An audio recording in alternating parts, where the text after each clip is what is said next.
आतिफ साहब, ये बड़ा टेढ़ा मामला है। मैं राना सनाउल्लाह साहब का एक इंटरव्यू सुन रहा था, तो उन्होंने दो बड़ी मज़े की बातें की। उन्होंने ये जो रिजर्व सीट्स वाला मामला है उसके ऊपर रिव्यू जब हुकूमत ने फ़ाइल किया तो उसके ऊपर जजेस की मुख्तलिफ ओपिनियन है। तो उन्होंने कहा चीफ जस्टिस लगाना चाहते थे, लेकिन बाकी दो जजेस ने कहा कि अभी नहीं, जब तक तफसीली फ़ैसला नहीं आ जाता। तो हमें भी तब तक उस फैसले के ऊपर अमल दरामद नहीं करना चाहिए जब तक कि तफसीली फ़ैसला आ नहीं जाता। तो टोटल डिफाइंस वाला मूड है, और साथ अंदर वो ग्रुप बता रहे हैं फैसला किन्होंने लिखना है, क्योंकि मेजोरिटी जजमेंट जस्टिस मंसूर किया तो फैसला भी वही तहरीर करेंगे। तो जब आएगा तो तभी रिव्यू फाइल होगा। तो बता रहे हैं वो दो जज और कह रहे हैं और काजी साहब कुछ और कह रहे हैं। देखिए, बहुत शुक्रिया नदीम साहब।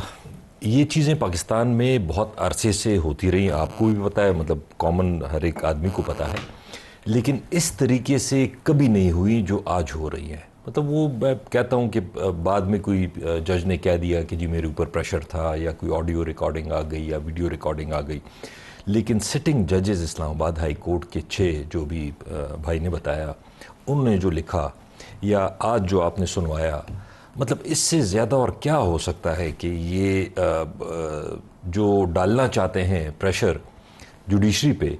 और अभी ये कुछ अरसे से आपने देखा, एक जो फैसला आया है जो टर्निंग पॉइंट है वो है रिज़र्व सीट्स का। रिज़र्व सीट्स के बाद से 3-4 चीज़ें हुई हैं बड़ी बड़ी। एक, नंबर 1 पीटीआई को बैन करने का, दूसरा आर्टिकल 6 लगा दो, एक्स प्रेसिडेंट पे भी, आरिफ अलवी साहब पे भी पार्टी ऑफिस बंद कर दिया। अब ये सारे वो डेस्परेट अटेम्प्ट्स हैं कि इनका ख्याल था कि जुडिशरी हमारे साथ होगी और बस हमारा सिस्टम चलता रहेगा। अब उसने इनकार कर दिया। उसमें ऐसे जजेस हैं जिन्होंने कहा कि इनफ इज़ इनफ, बस नहीं कर सकते हम और ये काम। तो अब ये डेस्परेट अटेम्प्ट्स आपको लग रहे हैं, और इसका मतलब हर एक आदमी ये कह रहा है कि खुदा न खास्ता तहरीक इंसाफ को छोड़ें, मुझे छोड़ें, लेकिन खुदा न खास्ता अगर ये हालात चलते रहे, मुल्क को कोई इर्रिपेरेबल नुकसान ना हो जाए, क्योंकि इस तरीके से ये नहीं चल सकता। आतिफ साहब, जब सुप्रीम कोर्ट का एक हाजिर सर्विस जज जो है, उसकी शिकायत यह है कि उसकी फैमिली की डिटेल्स गवर्नमेंट के इदारे से लेकर पब्लिक करके सोशल मीडिया पर डाली गई, डॉक्यूमेंट्री बनाएगी, ये शिकायत अपनी बाबर सत्तार साहब की और बाकी जजेस की भी थी, उससे भी ज़्यादा थी। तो इसका मतलब है पाकिस्तान में फिर 25 करोड़ लोगों में किसी को भी एहसास तहफ़्फ़ुज़ तो हो नहीं सकता ना। अगर सुप्रीम कोर्ट के जज जिसने इंसाफ देना है वो महफूज नहीं है, तो बाकी 25 करोड़ कैसे महफूज हो सकते? देखिए, उसमें तो सिंपल सी बात है, इसमें तो सबसे बड़ी रिस्पॉन्सिबिलिटी जो है ना, वो चीफ जस्टिस की बनती है, फैज़ ईसा साहब की, कि अगर 6 जजेस ने रिटन दे दिया और अब सुप्रीम कोर्ट का जज भी शामिल हो गया, सुप्रीम कोर्ट का जज भी शामिल हो गया उसमें, तो आप उस पर क्या कर रहे हैं? मतलब ये अजीब सी बात है कि आप उस पर कर क्या रहे हैं। कम से कम कुछ तो करें, आवाम को ये तो यकीन दिलाएं कि हाँ जी कुछ मैं कर रहा हूँ, लेकिन ऐसे चुप हैं कि मतलब बिल्कुल, मतलब इससे ज़्यादा और क्या होगा? आप मुझे बताएं कि ये जो कराए के जजेस लगा रहे थे, एडहॉक जजेस, कि जी लोड बहुत है। आप उनको अभी किराए के जजेस ना बोलें, उसमें से 2 जजों ने हो सकता है लग जाए। अभी एक ने तो बोला हुआ है, अभी लगे तो नहीं है ना, फिलहाल तो कंटेम्प्ट नहीं होगी, कंटेम्प्ट लग सकती है, नहीं अल्फाज वापस नहीं, अभी लगे नहीं है।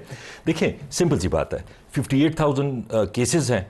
अब अगर आपको ये रिजर्व सीट्स के बाद ये 58,000 क्या एक दिन में ये हो गए हैं कि आपको ख्याल आया कि जी बहुत वर्कलोड है, हमें ये जजेस लगाने चाहिए? दूसरी बात, परमानेंट जजेस लगाएं, 4 नहीं 40 लगाएं, कि आवाम को भी इंसाफ मिले ना। वो पोलराइजेशन जो आवाम में मौजूद है, अगर वो पोलराइजेशन आपको सुप्रीम कोर्ट के 17 जजेस के अंदर नज़र आए, या उसको डिस्कस कर रहा हूँ मैं प्रोग्राम में बैठा हुआ, it is very unfortunate, very unfortunate. मैं कह रहा हूँ इससे ज़्यादा और क्या हो सकता है? इससे ज़्यादा मुल्क की तबाही नहीं हो सकती। और मतलब ये उस दिन किसी ने कहा कि जी आप प्रेशर डालते हैं जजेस पे सोशल मीडिया के ज़रिए। मैंने कहा जज कोई इलेक्शन लड़ता है कि उसको ये होता है कि जी मेरे बारे में लोग क्या कहते हैं? ये तो जिन्होंने इलेक्शन लड़ना होता है उनको ये जज अपने फैसले करे जो ठीक लगता है, आइन के, कानून के, उसके अपने जहन के मुताबिक वो फैसले करे। उसको इससे क्या फ़र्क पड़ता है सोशल मीडिया पे कोई क्या कह रहा है? अच्छा खोकर साहब, ये जो अभी कैप्टन सफदर साहब ने बयान दिया है, बड़ा जालिम बयान है। ये 2 हिस्से हैं ना, एक तो भेदी लंका ढाए, पता नहीं है क्या क्या ढा सकते हैं, ये नहीं कोई पता है, लेकिन ये 2 हिस्से हैं इसके। एक तो इन्होंने कहा कि फौज नवाज शरीफ को लेके आई, दूसरा इन्होंने वो रिटायर्ड जजेस वाली कहानी दोबारा खोली। पहले तो नवाज शरीफ की कहानी बताएं कि वो क्या एपिसोड क्या था कि इमरान खान को हटाना था, नो कॉन्फिडेंस से पहले राब्ते कैसे उस्तवार हुए, किसने मुलाकात की नवाज शरीफ से, फिर वापसी के अमल के लिए कॉन्फिडेंस बिल्डिंग कैसे हुई। ये तो मेरे ख्याल से अब जो कैप्टन सफदर साहब ने बयान की हैं चीज़ें, उससे तहरीक इंसाफ का जो बयानिया था कि एक लंदन प्लान था और उस लंदन प्लान में ये चीज़ें डिसाइड की गई, तो उसको तो तायीद मिल जाती है। ये 9 अप्रैल 2022 से कुछ तकरीबन एक साल पहले, या मैं आपको काफ़ी हद तक वसूख से बता सकता हूँ कि उससे 8-10 माह पहले लंदन में राब्ते हो चुके थे और आपके बंदे भी 25-30 टूट चुके थे, 25 के करीब बंदे। ये सिर्फ डरते थे नून वाले। मैं आपको इनके अल्फाज बताता हूँ। वो कहते थे अगर पेश करें और इधर से अपारा से सपोर्ट ना हो और ये कल को वोट डालने के मौके के ऊपर फिर चले जाएं तो हमारा क्या होगा? वो तो नो कॉन्फिडेंस तो कामयाब नहीं हो सकती जी। लेकिन इसमें मलिक साहब जो अहम चीज़ है, ये पाकिस्तान की तारीख में बहुत दफ़ा हुआ, बहुत दफा हो चुका है। 90 की दहाई का आपने जिक्र किया, उससे पहले भी हमारी तारीख है, इन पिछले 8-10 सालों में भी हमने ये कुछ होते देखा। सवाल ये पैदा होता है कि क्या पाकिस्तान के लोगों की यही किस्मत है कि उनके ऊपर लोग पसंद नापसंद की बुनियाद पर बंद कमरों के अंदर फैसले करके थोपे जाते रहेंगे? क्या इस्टेब्लिशमेंट हमारी कभी इस चीज़ को रियलाइज़ करेगी भी सही कि इस मुल्क के हुक्मरान चुनने का जो हक है, ना सिर्फ हमारे आइन ने, दस्तूर ने, बल्कि इस मुल्क के 25 करोड़ लोगों का हक है कि वो किसको मैंडेट दें, हमें वो शख्स अच्छा लगे बुरा लगे। ये जो खिलवाड़ पाकिस्तान के लोगों के साथ अवाम के मैंडेट की जो तौहीन है, इसका सिलसिला बंद होना चाहिए।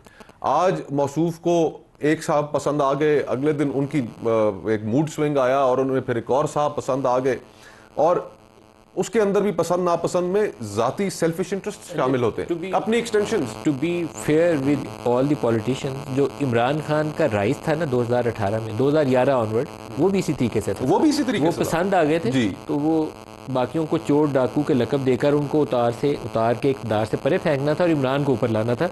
तो दिस इज हाउ इमरान हुकूमत was manage to the power. और मैं तो ये भी समझता हूँ मलिक साहब के हाइब्रिड निज़ाम का जो दरवाज़ा था वो इमरान खान साहब ने खोला, और आज जो हाइब्रिड प्लस हमें नज़र आ रहा है, उसको जो बैठने की जो जगह फिर मिली, जो फराहम की, वो इन जमातों ने जो हुकूमत में।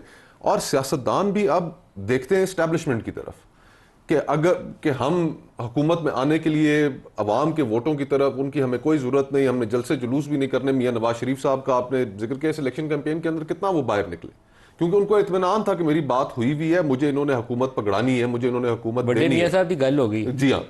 तो अब जहां पर सियासत इस मुकाम पर पहुंच जाए कि जहां कि आपके साड़ी गल हो गई है, तो ये हम मुल्क को कहां लेके जा रहे हैं? और इस वक्त सियासतदानों में और सियासी जमातों में तमाम में ये एक मुकाबला जारी है कि कौन उन्हें यकीन दिलाता है कि जनाब इनसे बेहतर ताबेदारी हम करके दिखाएंगे। दौड़ी सी बात।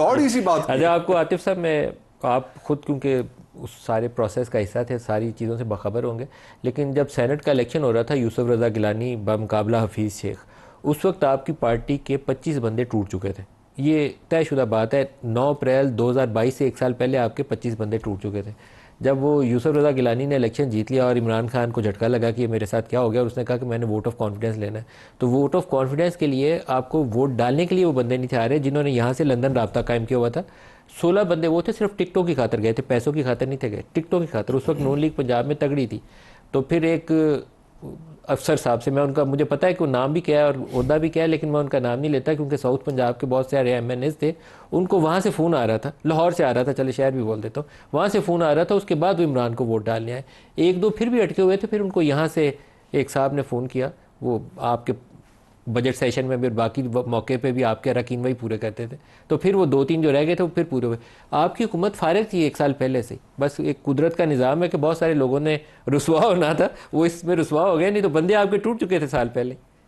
देखें, ये तो आपने जो खुद ही अभी जिक्र किया कि लंदन प्लान, ये कोई लंदन प्लान था ही नहीं, ट्रेडिशनल पाकिस्तानी स्टाइल था। नहीं, वो जो एक बंदे ने जब भी डाल ली कि बस अब इमरान तो फारिग हो गया, इसको फारिग करिए, अब मेरी बारी है मुझे लाने। पहले देखें, आपने भी एक और बात की कि जी फलानी वज़ीर आज़म को फारिग किया गया, फलानी वज़ीर आज़म को फारिग किया गया। अब ये 77 साल से जो गेम चल रही है, आप वज़ीर आज़म का टेन्योर 5 साल का होता है ना, आप नंबर ऑफ वज़ीर आज़म देखें कि किसी ने 5 साल पूरे नहीं किए और कितने वज़ीर आज़म बदले हैं, और जेलों में कितने गए, और जेलों में कितने गए हैं। एक को सजाए मौत होगी। इसी तरह अगर आप ये बाकी पोस्ट जो हमारे ये सिपा सालार की होती है, वो पोस्ट आप देख लें तो उनकी टेन्योर कितनी होती है और वो नंबर ऑफ कितने वो रहे हैं। अब ये उल्टा है, मतलब 3 साल उनकी टेन्योर होती है, वो बहुत ज़्यादा रहे हैं, और जो वज़ीर आज़म की 5 साल होती है वो बहुत कम रहे हैं। जब तक इस चीज़ को ठीक नहीं किया जाएगा, ये तो मतलब मैं ये कहता हूँ कि ये हमारी सियासतदानों की गलती है, ये हम इस्तेमाल होते रहते हैं और एक सिलसिला चल रहा है। और मुल्क का, मैं क्लियर कह रहा हूँ कि जो डिसीजन मेकर्स हैं आखिर ख़ुद तो भी सोचते होंगे ना, कभी खुद ड्राइविंग सीट में बैठ गए, कभी दूसरे को बिठा दिया और उसको कहते हैं लेफ़्ट ले लो, राइट ले लो, हॉर्न बजा लो, ब्रेक लगा लो, ठीक।